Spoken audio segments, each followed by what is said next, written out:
Assalamualaikum warahmatullahi wabarakatuh.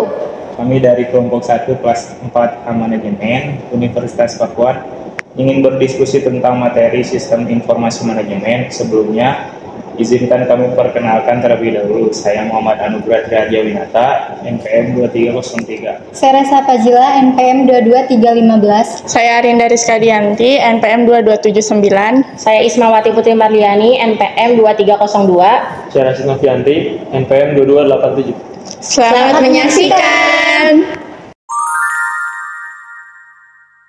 Pada kesempatan kali ini, kami akan berdiskusi mengenai sistem informasi manajemen. Yang pertama, dikutip dari buku Sistem Informasi Manajemen, Sumber Daya Manusia, sistem informasi manajemen adalah kumpulan dari sistem manajemen atau sistem menyediakan informasi yang bertujuan untuk mendukung operasional manajemen dan mengambil keputusan dalam suatu organisasi. Apa sih tujuan dari sistem informasi manajemen? Tujuan informasi tersebut adalah untuk memecahkan berbagai masalah dalam bisnis, seperti layanan, biaya produk, dan strategi bisnis. Bisa disebutin nggak fungsi sistem informasi manajemen itu apa? Fungsi sistem informasi manajemen tersebut adalah yang pertama memudahkan bagian manajemen melakukan perencanaan, yang kedua meningkatkan efektivitas dan efisiensi pengolahan data, yang ketiga meminimalisir biaya dan meningkatkan produktivitas suatu perusahaan atau organisasi, yang keempat sebagai sarana peningkatan sumber daya manusia. Di dalam sistem informasi manajemen pasti ada karakteristik. Apa sih karakteristik sistem informasi manajemen? Baik, karakteristik sistem informasi manajemen yang pertama dibuat dengan perencanaan yang matang, yang kedua memberikan banyak sudut pandang secara menyeluruh dari dinamika dan struktur organisasi, yang ketiga belajar dari sistem yang lengkap dan komprehensif yang aman serta mencakup semua interkoneksi. Yang keempat, mengurus berbagai macam situasi luar biasa dan kemudian melaporkan hal tersebut. Yang kelima, memiliki basis data yang baik sehingga dapat menopang sistem dengan kuat.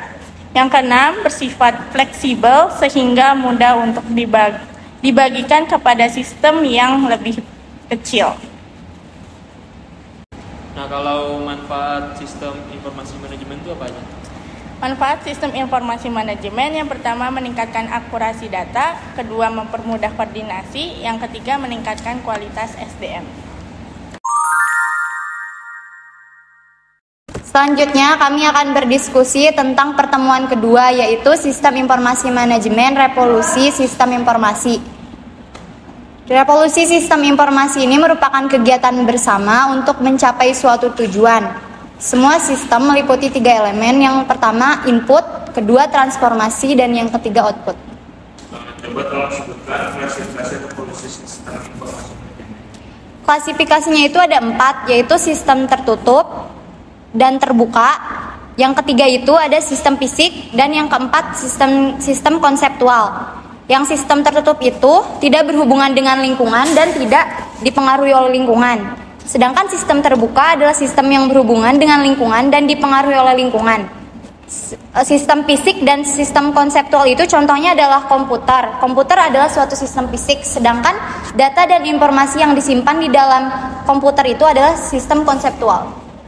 Positif dari revolusi itu kan pasti ada. Nah, itu apa aja dampak positifnya? Yang pertama itu dampaknya meningkatkan market exposure, dan yang kedua itu menurunkan biaya operasional. Kalau dampak negatifnya revolusi sistem informasi apa aja? Dampak negatifnya itu yang pertama itu pencurian informasi yang berharga, dan yang kedua itu kehilangan kesempatan bisnis karena gangguan pelayanan.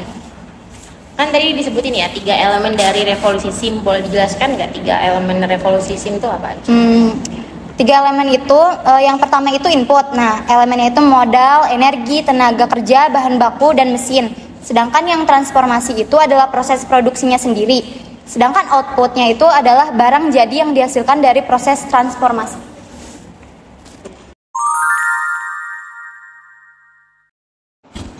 Selanjutnya kita akan membahas materi pertemuan ketiga, yaitu konsep dasar informasi. Informasi adalah data yang diolah menjadi bentuk yang memiliki arti bagi si penerima dan bermanfaat bagi pengambilan keputusan saat ini atau mendatang. Nah, jenis-jenisnya itu ada dua. Yang pertama formal.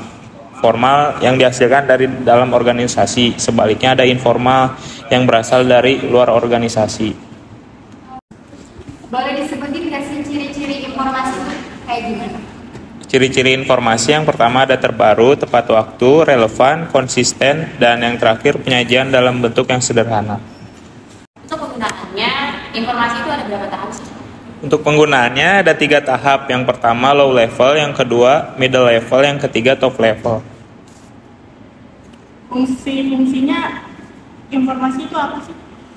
Untuk fungsinya yang pertama untuk meningkatkan pengetahuan bagi si pemakai. Yang kedua untuk mengurangi ketidakpastian dalam proses pengambilan keputusan si pemakai. Yang ketiga untuk menggambarkan keadaan yang sebenarnya dari suatu hal. Kalau peran dasar dari SIM dalam bisnis itu gimana? Peran dasar SIM dalam bisnis yang pertama untuk mendukung proses dan operasi bisnis, yang kedua mendukung pengambilan keputusan para pegawai dan manajernya, yang ketiga mendukung berbagai strategi untuk keunggulan kompetitif.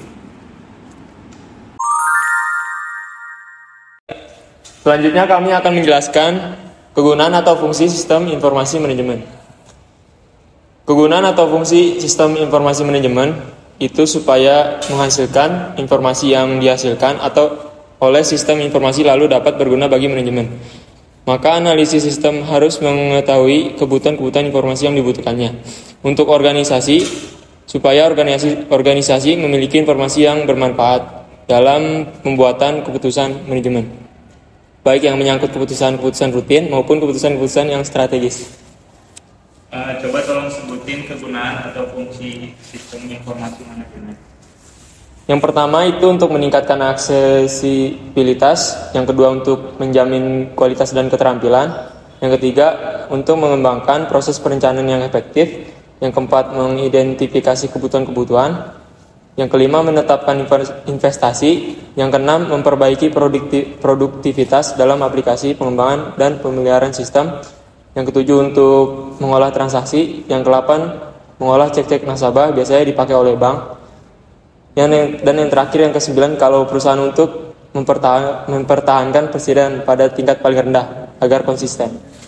Bagaimana sih sistem informasi untuk pengendaliannya? Sistem untuk pengendalian operasional yaitu agar kegiatan operasional dilaksanakan secara efektif dan efisien. Pengendalian operasional menggunakan prosedur dan aturan keputusan yang sudah ditentukan lebih dahulu. Bagaimana sih sistem informasi untuk pengendalian manajemen? Untuk pengendalian manajemen diperlukan oleh manajer departemen untuk mengukur pekerjaan, memutuskan tindakan pengendalian, merumuskan aturan keputusan baru untuk diterapkan, personalia operasional, dan mengalokasi sumber daya. Bagaimana sih sistem informasi untuk perencanaan strategis? Untuk perencanaan strategis itu mengembangkan strategi di mana suatu organisasi akan mampu mencapai tujuannya. Selanjutnya di sini kami akan berdiskusi mengenai visi dan rancangan sistem informasi.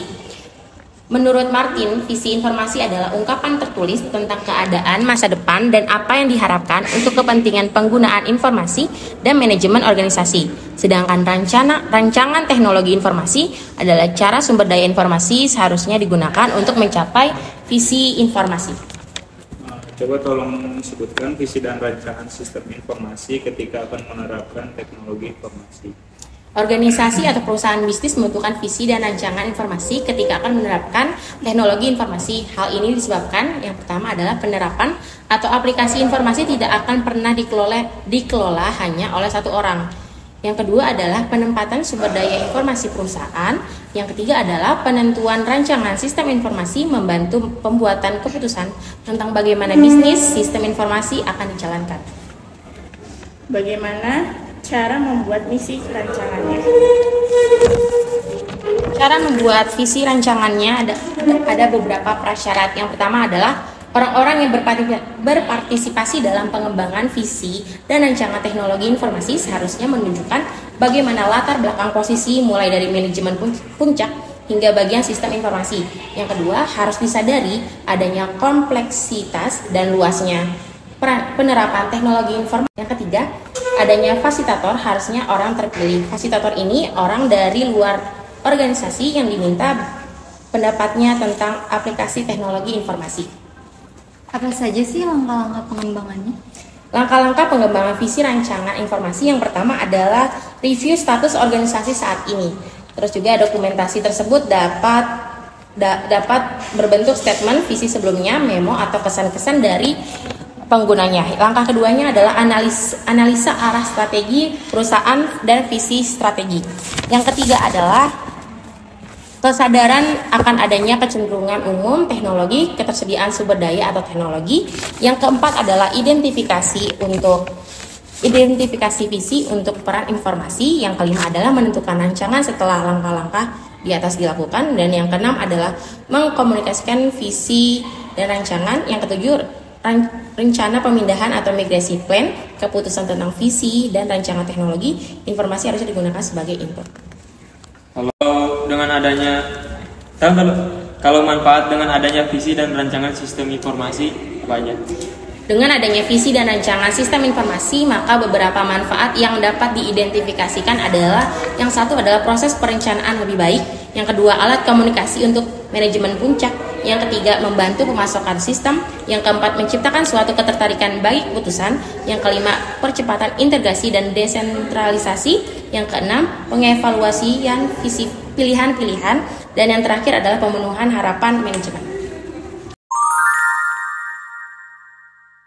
Baik, selanjutnya kami akan berdiskusi mengenai kegagalan penerapan sistem informasi. Munculnya pertanyaan-pertanyaan yang harus dicari penyebab kegagalannya, yaitu adalah pemakaian informasi secara terus-menerus, memperbaiki rekod secara manual, kemudian dalam sistem lain lagi telah terjadi kesalahan karena keterlambatan dalam proses data, biaya operasional yang demikian besar, atau masalah-masalah pemrosesan data yang bersifat kronis. Masalah pokok dari sistem informasi adalah memiliki faktor-faktor seperti yang bagian desain adalah dikatakan gagal jika desain tidak cocok dengan struktur budaya dan tujuan organisasi. Yang kedua adalah data dalam sistem mempunyai tingkat ketidakakurasian dan konsentrasi yang tinggi. Yang ketiga adalah biaya. Beberapa sistem arahnya bagus, tapi dalam implementasinya dan pengoperasiannya memerlukan biaya di atas anggaran. Yang keempat adalah operasi. Sistem tidak akan berjalan dengan baik jika informasi tidak tersedia secara tepat waktu. Bagaimana mengukur kesuksesan sistem? Itu banyak faktor. Yang pertama adalah sistem tersebut tingkat penggunaannya relatif tinggi. Yang kedua, kepuasan para pengguna terhadap sistem. Yang ketiga, sikap yang menguntungkan atau favorable attitude para pengguna. Tujuan yang dicapai pada tingkat seberapa sistem dapat memenuhi tujuan dan spesifik, dan yang terakhir adalah timbal balik keuangan atau finance payout untuk organisasi. Adapun penyebab kesuksesan dan kegagalan sistem informasi, beberapa sistem gagal karena benturan di antara lingkungan atau keadaan internal. Hal ini disebabkan karena fokus penjelasan terhadap pada pola implementasi yang berbeda. Seperti implementasi konsep, merujuk pada semua aktivitas organisasi yang ditujukan terhadap adopsi, manajemen, dan inovasi rutin. Yang harus diyakini adalah organisasi harus memilih para pelaku dan karakteristik sosial yang cocok, sebagaimana memilih produk yang paling unggul untuk kesesuaian inovasinya. Pada faktor-faktor yang menyebabkan perubahan organisasi secara umum, sebagaimana suatu yang berlebihan terhadap inovasi yang bersifat rutin dalam jangka panjang. Tindakan-tindakan dan indikator kesuksesan implementasi sistem. Yang pertama itu dukungan dana dari dalam. Yang kedua, penyusunan organisasi baru. Yang ketiga, ketersediaan dan perbaikan yang terus-menerus. Yang keempat, klasifikasi personil yang baru. Yang kelima, update sistem secara rutin. Yang keenam, promosi orang-orang kunci.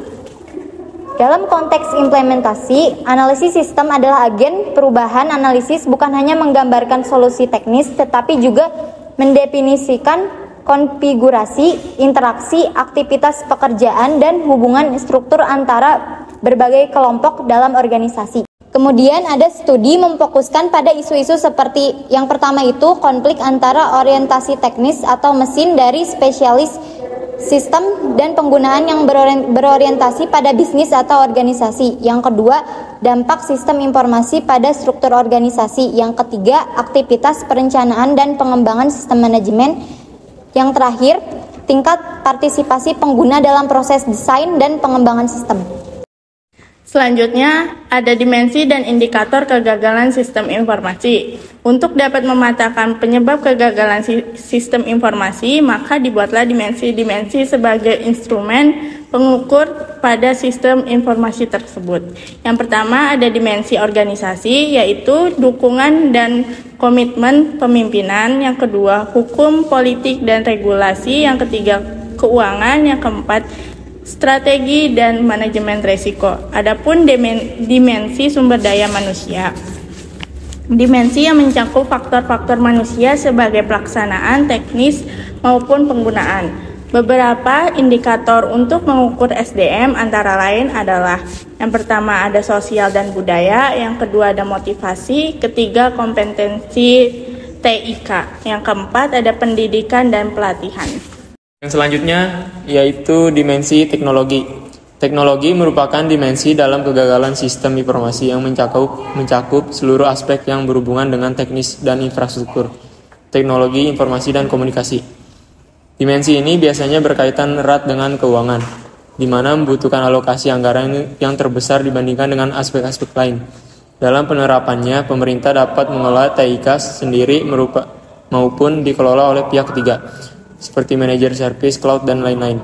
Adapun untuk dapat mengukur kegagalan maupun kesuksesan sistem informasi pada dimensi teknologi, indikator yang digunakan yaitu pusat data dan konektivitas. Selanjutnya yaitu dimensi layanan. Sistem informasi dalam suatu organisasi yang sudah diadakan maupun dikembangkan perlu dibarengi pula dengan layanan yang mendukung sistem informasi itu sendiri. Organisasi perlu menjamin layanan sistem informasi agar dapat tetap berjalan dengan sesuai harapan dan mengatasi masalah-masalah baik teknis maupun non-teknis dalam operasional sistem informasi.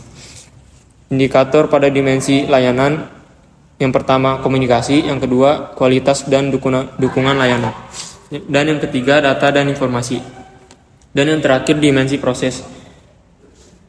Dimensi ini merupakan aspek-aspek yang berkaitan dengan proses pengadaan maupun pengembangan sistem informasi, mulai dari perencanaan sampai dengan proses pengembangan maupun pengadaannya. Indikator pada dimensi proses yaitu perencanaan.